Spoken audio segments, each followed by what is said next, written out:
Assalamualaikum everyone. I hope you all are fine.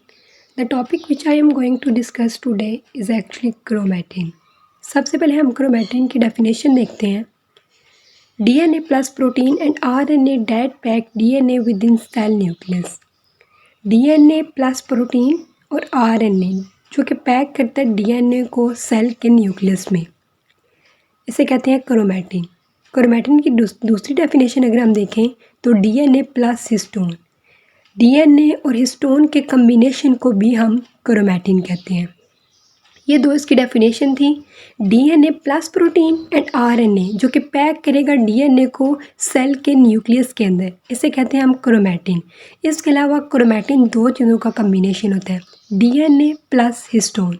जैसे कि side पे जो डायग्राम है उसमें आप देख सकते हैं कि ये जो रैपिंग हुई है, ये जो लाइट पर्पल कलर में आपको नज़र आ रहा है, ये डीएनए है और इसमें जो लाइट पिंक है ये हिस्टोन है. सो डीएनए एंड हिस्टोन ये दोनों कंबाइन होते हैं तो हमारे पास क्रोमैटिन बनता है. डेफिनेशन के बाद हम देखते हैं क्रोमैटिन के फंक्शन. क्रोमैटिन के क्या फंक्शन है? सबसे पहला फंक्शन है to package DNA into smaller volume to fit in the cell. ये डीएनए को स्मॉलर वॉल्यूम में पैक करता है ताकि वो सेल में अच्छे से फिट हो जाए. इसका दूसरा फंक्शन ये है कि ये डीएनए को प्रोवाइड करता है स्ट्रेंथ. तीसरा फंक्शन देखें तो ये प्रिवेंट करता है डीएनए को डैमेज होने से. और अगर हम चौथा फंक्शन देखें क्रोमैटिन का तो ये कंट्रोल करता है जीन एक्सप्रेशन को.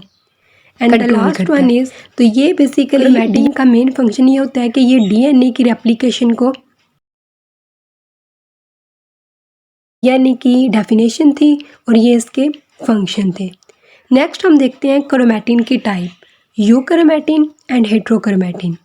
यूक्रोमैटिन की अगर हम बात करें तो loosely packed form of chromatin को हम यूक्रोमैटिन कहते हैं. जैसे कि आप देख सकते हैं कि ये जो आपको स्ट्रक्चर नज़र आ रहे हैं ये लूजली हैं, ये टाइटली पैक्ड नहीं है एक दूसरे के साथ. इन तीनों में स्पेस है.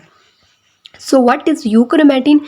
A loosely packed form of chromatin is called euchromatin. Euchromatin में अगर हम देखें तो जीन रिच होती है, ये ट्रांसक्रिप्शनली एक्टिव होता है. इसके अलावा इसकी डिस्पर्स्ड अपीयरेंस होती है और इसमें जो डीएनए का सीक्वेंस होता है ना वो यूनिक होता है. ये यूक्रोमैटिन की अगर हम फॉर्मेशन देखें सो यूक्रोमैटिन में जो फॉर्मेशन इन्वॉल्व होती है वो हमारे पास है histone phosphorylation, histone acetylation and loss of H1. अब हम देखते हैं इसकी दूसरी टाइप जो है हमारे पास heterochromatin. Tightly packed form of chromatin को हम कहते हैं हेट्रोक्रोमैटिन. जैसे कि हमने ऊपर यूक्रोमैटिन में देखा था कि उसमें जीन रिच होती है, तो हेट्रोक्रोमैटिन में क्या होगा कि जीन पुअर होगी. यूक्रोमैटिन में क्या था कि वो ट्रांसक्रिप्शनली एक्टिव था, लेकिन हेट्रोक्रोमैटिन ट्रांसक्रिप्शनली लेस एक्टिव होगा. इसके अलावा यूक्रोमैटिन की डिस्पर्स्ड अपीयरेंस है तो हेट्रोक्रोमैटिन की कंडेंस्ड अपीयरेंस होगी. अगर यूक्रोमैटिन में डीएनए का सीक्वेंस यूनिक है तो हेट्रोक्रोमैटिन में डीएनए का सीक्वेंस रिपीटेटिव होगा. अगर हम हेट्रोक्रोमैटिन की फॉर्मेशन की बात करें तो it involve histone methylation and histone डीएसिटाइलेशन. तो बेसिकली ये दो मेन फॉर्म थी क्रोमैटिन की. The first one is euchromatin and second one is heterochromatin. Next हम देखेंगे जो हेट्रोक्रोमैटिन है वो फर्दर क्लासीफाई होती है दो टाइप में, constitutive heterochromatin and facultative heterochromatin. Constitutive heterochromatin basically क्या होता है कि जो कॉन्स्टिट्यूटिव हेट्रोक्रोमैटिन है remain permanently in heterochromatin stage. जो हमारे पास कॉन्स्टिट्यूटिव हेट्रोक्रोमैटिन है वो परमानेंटली हेट्रोक्रोमैटिन स्टेज में रहती है.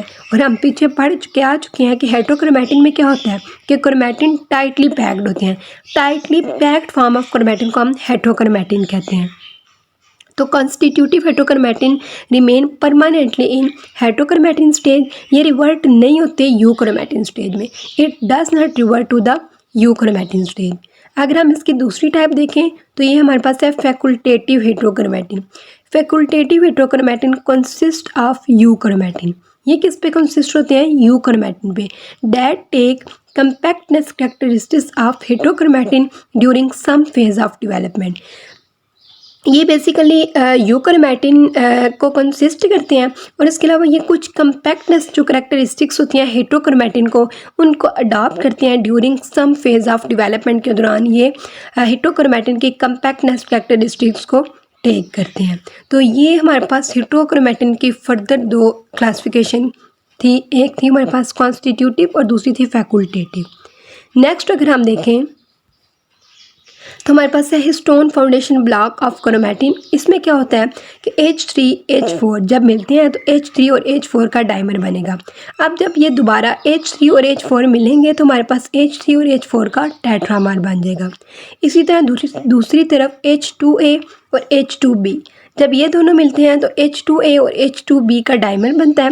जब H2A एंड H2B का डाइमर दोबारा मिलते हैं तो फिर हमारे पास H2A H2B का टेट्रामर बनता है। तो इसी तरह H3 H4 का टेट्रामर और H2A और H2B का टेट्रामर ये दोनों मिलेंगे तो हमारे पास क्या बनेगा, हिस्टोन ऑक्टामर की फॉर्मेशन होगी। नेक्स्ट अगर हम देखें न्यूक्लियोसोम्स, न्यूक्लियोसोम्स क्या होते हैं? Nucleosome basically repeating unit of chromatin को कहते हैं।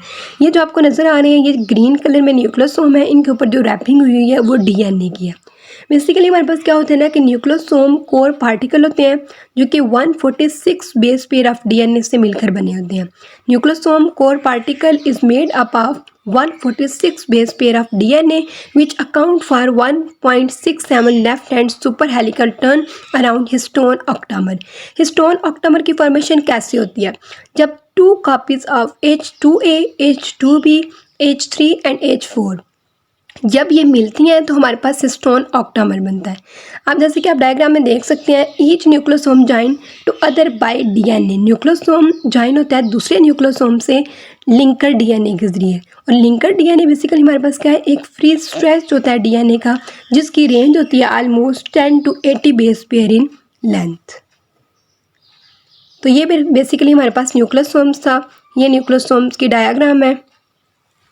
तो इस वीडियो में हमने न्यूक्लियोसोम को भी डिस्कस किया, इसके अलावा हमने क्रोमैटिन देखा, उसकी टाइप देखी, उसकी टाइप की फर्दर क्लासिफिकेशन देखी। तो आज की वीडियो में इतना ही।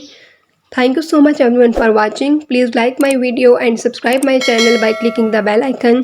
Thank you so much. अल्लाह हाफिज़।